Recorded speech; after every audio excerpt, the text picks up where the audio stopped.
Boa noite a todos, sejam bem-vindos ao Tempo da Inspiração. E nós hoje vamos prosseguir com o estudo das parábolas de Jesus.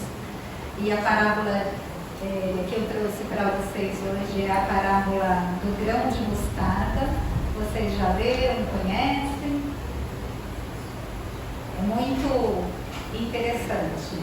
Mas antes disso, eu quero trazer uma curiosidade para vocês.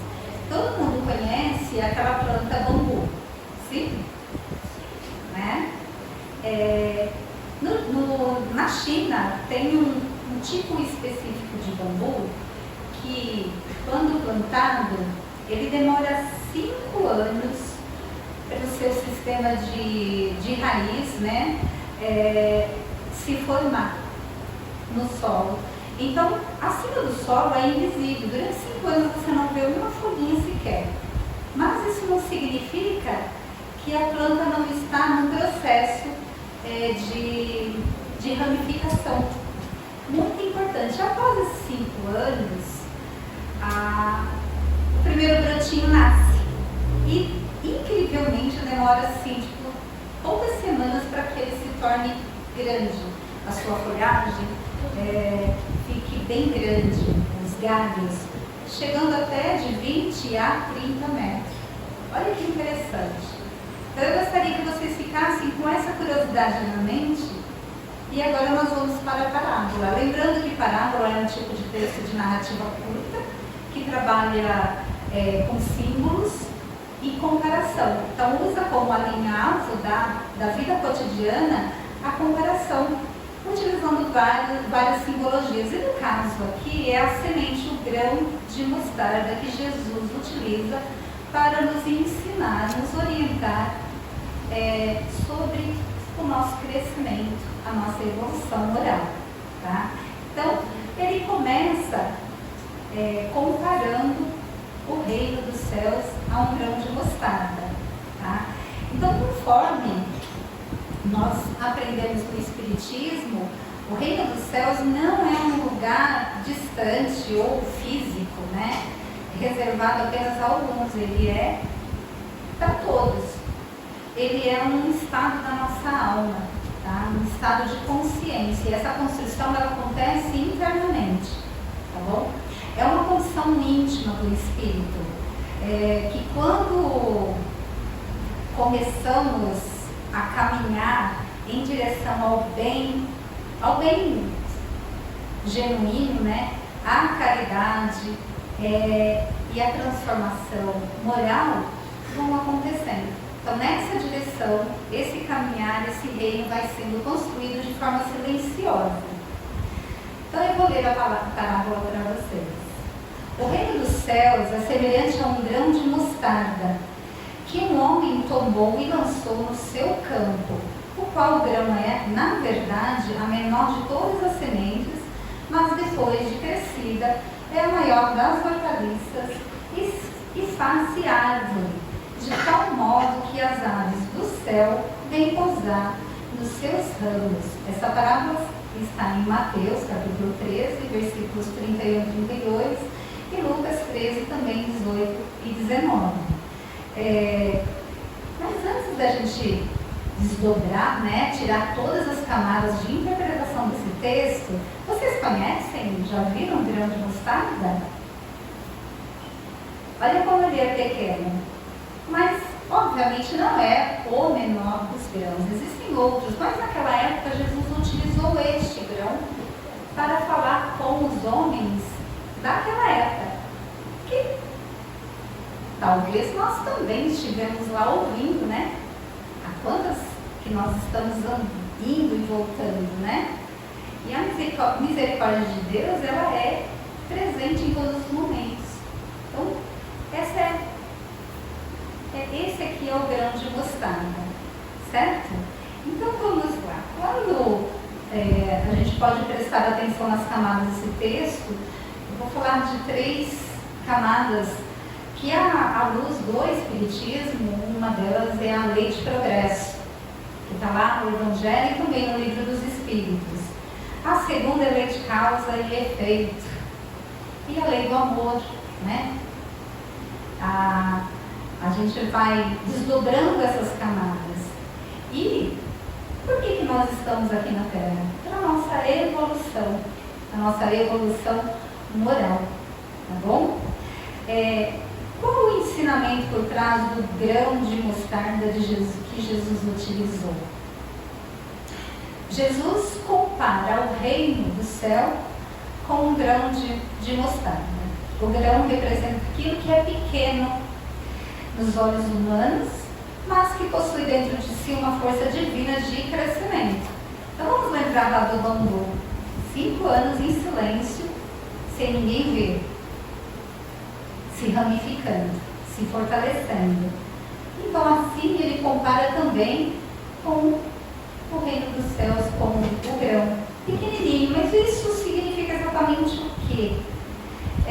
Esse reino de Deus está em nós. Ele é a transformação espiritual e moral de cada um de nós.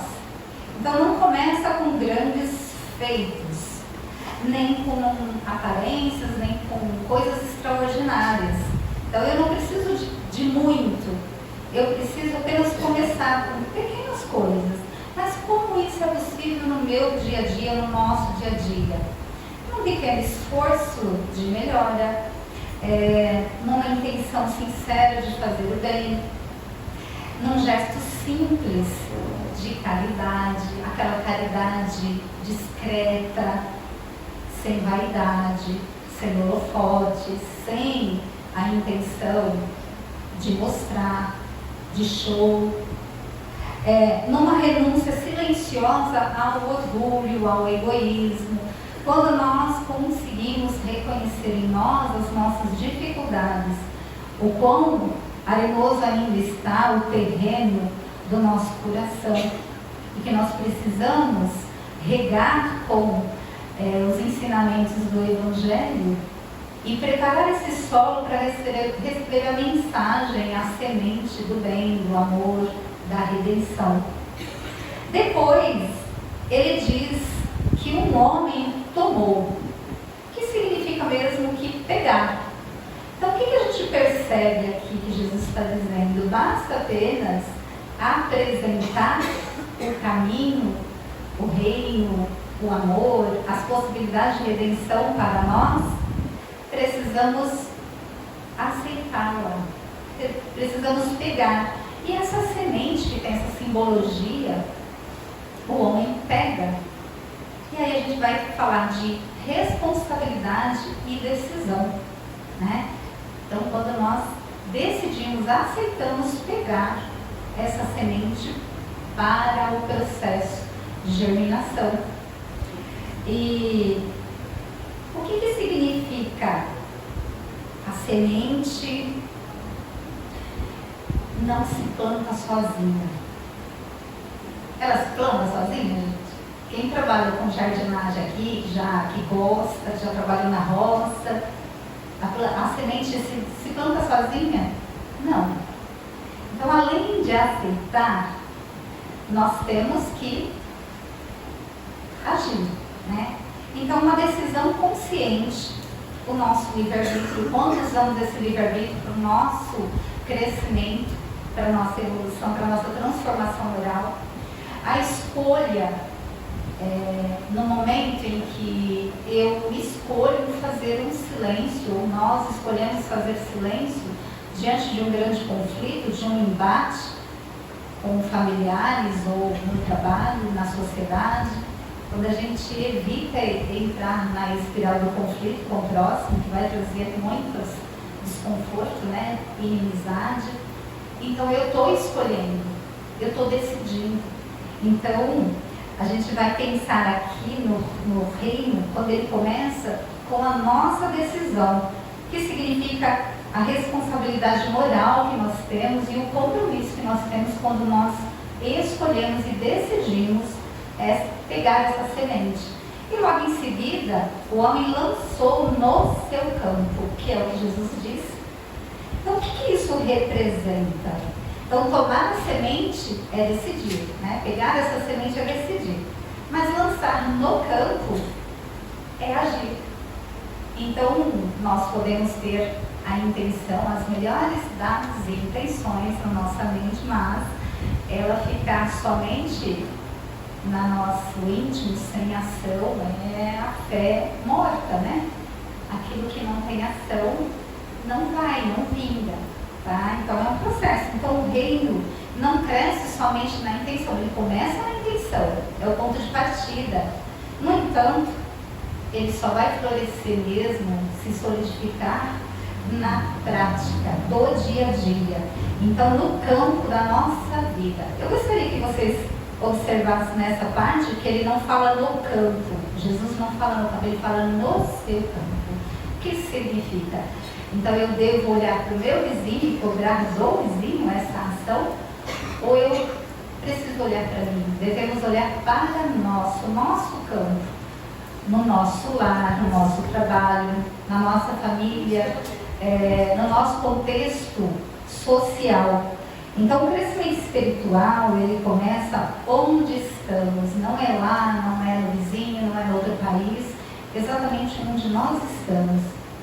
E no nosso, dentro do nosso lar, para depois se expandir para o próximo.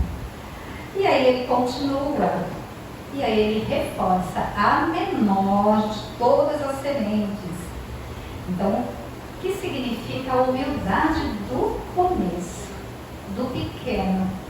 Então, a menor semente carrega dentro de si uma árvore. Então, toda semente carrega dentro de si uma árvore. Vocês já pensaram nessa possibilidade? De pequenininha, ela tem uma árvore. E essa árvore, se bem cultivada, vai crescer, vai trazer abrigo, vai frutificar. O reino de Deus não começa grandioso, ele começa pequeno, quase invisível. Assim também é o despertar da nossa alma, um arrependimento sincero, um desejo tímido de melhorar, aquele perdão difícil de oferecer, de acontecer, todos nós sabemos o quão difícil é. Então, a fé, uma fé pequena, quando cultivada, ela move montanhas interiores. Ela retira os obstáculos que são as montanhas, que representam as nossas dificuldades, tanto interna quanto no nosso convívio com os outros. Então aqui a gente tem simplesmente sendo manifestada a lei do progresso, dizendo que todo esse processo é gradual, é lento, mas permanente. Temos que ter constância nas nossas atitudes diárias. Depois ele diz, vamos à parte do tempo, né? Ele diz, depois de crescida é a maior das hortaliças. Então, o tempo do amadurecimento. Ou seja, isso indica o processo. Então, vamos pensar, quem é pai, quem é mãe. A criança simplesmente nasceu, ela tem um processo. Como as plantas, a sementinha germinada, não é assim? Aí o processo de cultivo no útero materno, a bênção da vida. A natureza é abundante, acolhedora. A fertilidade sempre existe, onde há amor. E aí ela cresce, ela nasce, o rebento nasce, mas só está pronto. Aí vem o processo de cultivo dessa pequena alma que Deus ofertou a cada um de nós, que são os filhos, né, as crianças. Então tudo é processo. E esse processo mostra que nada acontece de forma instantânea. Então, segundo o Espiritismo, a lei do progresso, na lei do progresso, o espírito evolui por etapa por etapa, sem pular nada. E o nosso crescimento espiritual é gradual, silencioso e progressivo. E aí chegamos à maior das hortaliças que ele diz. Aí ele falou hortaliças, obviamente que há outras plantas de outras espécies maiores, mas ele estava falando das hortaliças. Então a semente pequena se torna a maior. Então isso simboliza que o bem, quando cultivado com constância, ganha força. Então nós vamos ver aí as etapas, né? Esse poder silencioso de crescimento. Então uma pequena mudança de atitude pode transformar um lar.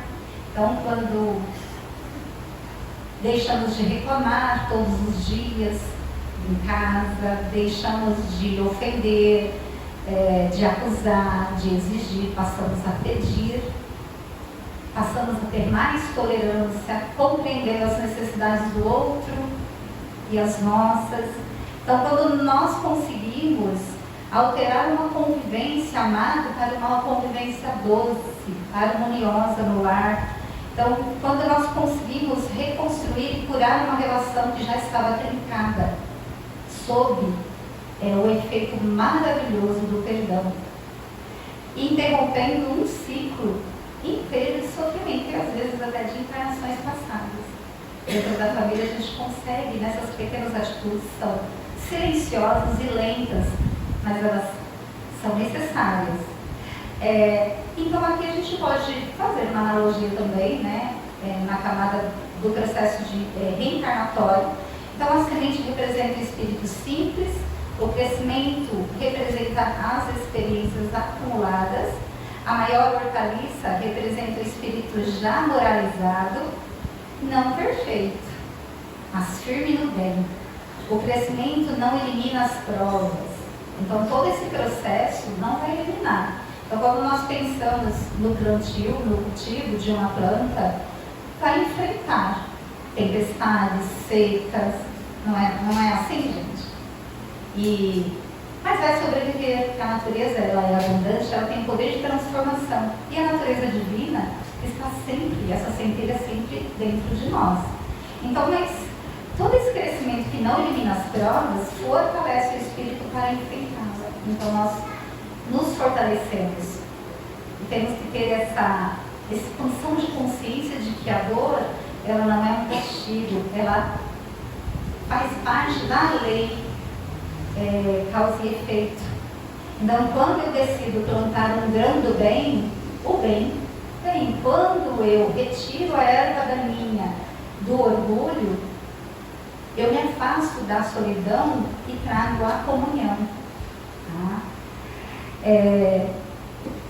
O que isso significa? Significa que o pequeno bem deve começar hoje, não é amanhã. Não depende do outro. Se o outro mudar, eu começo. Quando isso acontecer, quando nós somos parciais e colocamos condições. Não. Ele começa nos simples gestos. E pensando nisso, eu trago uma frase aqui de Chico Xavier, que diz o seguinte: faço bem o que puder, onde estiver, como puder, a quem puder, pelo tempo que puder. Lembro também de Madre Teresa de Calcutá, que dizia, parafraseando aqui, ela dizia que aquilo que você demorou anos para construir, edificar, e alguém chegou e em um instante destruiu, não se preocupe. Continue construindo, porque no final de tudo vai ser entre você e Deus. Isso é muito profundo e faz uma correlação com o que Chico Xavier está falando e o processo de plantio, de germinação, da nossa transformação moral. E depois vem, antes da semente, depois vem a maior das hortaliças, e aí Jesus eleva a imagem, quando ele diz que se faz a árvore. Então chegamos à árvore, mas o que isso significa? A transformação consolidada, que é o nosso objetivo, a evolução. Quando nós nos desfazemos das nossas mazelas, né? Morais, quando nós escolhemos encarar quem somos e agir para a nossa transformação para o bem. E aí no começo é puro esforço, né? O bem é esforço. Então todo esse bem é puro esforço. A paciência é tentativa e tentamos todos os dias e em alguns momentos nos pegamos impacientes e reclamamos. Nossa, perdi a paciência. Não era para eu ter perdido a paciência com aquele chefe difícil, com o vizinho, né? E o perdão é a luta, eu acredito que é a luta mais difícil, né? mágoas profundas, ressentimentos terríveis. E nós lutamos para perdoar o próximo e principalmente para nos perdoar. Mas depois, o bem vira natureza, a paciência vira postura, o perdão vira compreensão. E a gente consegue viver em harmonia, respirar em paz. O perdão é libertador para o outro ou para nós? Nós, né? Então, essa transformação espiritual, ela é profunda quando cultivada com paciência, no silêncio, quando essa fé é grandiosa e raciocinada, quando as virtudes são consolidadas, elas se tornam hábitos bons na nossa vida, quando nós temos estabilidade moral e força diante das provas, e quando a vida produz sombra e fruto para o nosso próximo. Então essa árvore, ela é grande.